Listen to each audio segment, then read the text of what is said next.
দিবি হারুন সাহেবের মতো লাগতেছে। বেদনা ভরা আমার এই জীবন,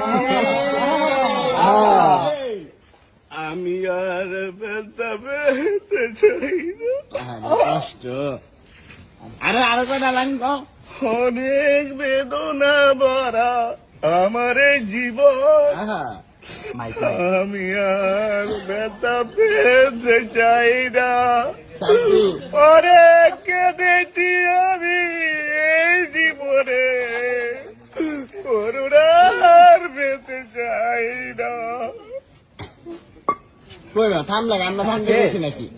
আমরা ঠান্ডা করিনি। আরো কটা খাও। আরেকটা নাচবো না নাচতে হবে না, কিছু সমস্যা আছে। তাড়াতাড়ি মামা তাড়াতাড়ি ভাই করবো ভাই।